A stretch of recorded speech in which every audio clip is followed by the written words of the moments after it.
Good morning, students. Today I will teach you the English language. Chapter number 7, Traveling with Grandfather's Jew, and page number 65. I knew you should do something foolish behind my back, she scolded. You told me you'd got rid of that preachers and all the times you have been hiding it from me. बोल रहा है writer जो है वो बोल रहा है कुछ मेरे पीछे कुछ हो रहा था, ये मुझे पता था, ये बोलकर वो चिल्लाया। बट ये भी उसको पता था कुछ नॉइज़ हो रहा था उस समय जो सब ने उससे हाइड करना चाहता था।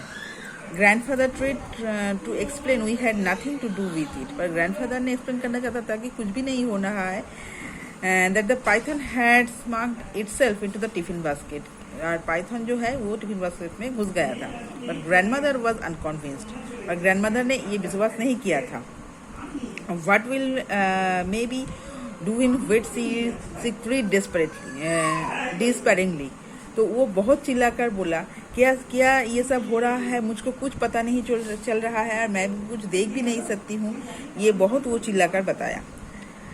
माई aunt Marble was school teacher in Lucknow, ये मार्बल जो है उसका आंट था राइटर का, वो लखनऊ में एक स्कूल टीचर था। She was going to share our new house, वो उसका न्यू हाउस शेयर करना चाहता था। And she was terrified of all his reptiles particularly snakes, बस वो ये रेप्टाइल्स से बहुत उसका भय था, पर्टिकुलरली ये स्नेक्स से। We would not let her see it, said grandfather, back it goes into the tiffin basket. तो ग्रैंडफादर ने उसको ये दिखाना नहीं चाहता था और वापस उसको टिफिन बास्केट में ढुका दिया। Early next morning the train streamed into Lucknow, aunt Marble was on the platform and received to us. Next morning में लखनऊ में ट्रेन आकर पहुंचा और मार्बल जो है वो प्लेटफॉर्म में आ गया था हम लोगों को रिसीव करने के लिए। Grandfather let all her passengers get off before the emergence for the compartment with Timothy on a chain. तो ग्रैंडफादर ने सब पैसेंजर के आगे चेन घिसा था, इसीलिए टिमोथी ने भी चेन घिसा था, इसीलिए कंपार्टमेंट से सबसे उनको आगे आ गया। I had chips in my pocket, और उसके राइटर के पॉकेट में कुछ चिप्स था। सूटकेस इन बोथ हैंड्स, दोनों हाथ में सूटकेस था, क्योंकि ग्रैंडफादर ने टिमोथी को लेकर पहले चेन घिस के पहले उतर गए थे, उसके बाद राइटर थे। Poppy state preach on grandmother soldier, और ग्रैंडमदर के कान में सोल्जर में पॉपीज था। Eyeing the busy platform with considerable desert, क्योंकि प्लेटफॉर्म में सब लोग बहुत बिजी था।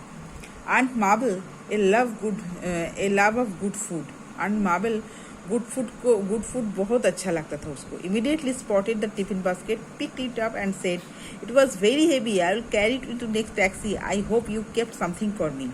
तो मार्बल ने पहले क्या किया, टिफिन बास्केट उठा लिया और बोला ये बहुत हेवी लग रहा है, हम ये टैक्सी तक कैरी करके ले जाते हैं, हम ये होप करते हैं कि तुम लोग इसमें मेरे लिए कुछ बचा कर रखे।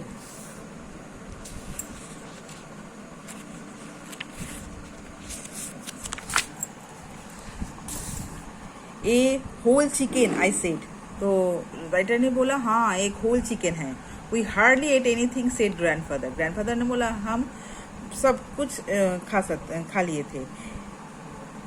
It is all yours any, I added, और हमने उसके साथ ऐड किया आंटी, बाकी सब जो है सब आपका है।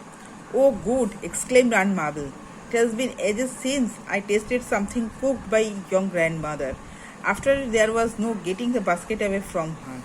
वो बोला हाँ ये बहुत अच्छे हैं, हम बहुत दिन से तुम्हारे ग्रैंडमदर के हाथ से कुछ नहीं खाया है, और इसके बाद वो बास्केट को लेकर गया। Glancing at it, I saw a tired building. The grandfather had tied it down quietly, firmly this time, and there was little likelihood of it suddenly bursting open. तो हमने ये जो बास्केट है बहुत टाइटली बंधा था, और जो लिटिल लाइकलीहुड है वो भी सडनली ओपन हो गया था। An enormous 150 Chevrolet taxi was waiting outside the station and the family tumbled into it. और 9:50 का जो सबवे टैक्सी है वो स्टेशन के बाहर खड़ा था, हमारे लिए वेट कर रहा था और हमारा होल फैमिली उस पर चढ़ गया। Timothy go on to the back seat में टिमोथी चला गया, living enough room for her grandmother and me, और इनफ जगह था ग्रैंडफादर और हमारे लिए। Aunt Marble sat in front of grandmother, Marble ने ग्रैंडफादर के और मेरे बीच में जो जगह था उसमें बैठा। The tiffin basket on her lap, और टिफिन बास्केट जो था जिसके अंदर पाइथन था वो उसके गोद में था। So after this, thank you.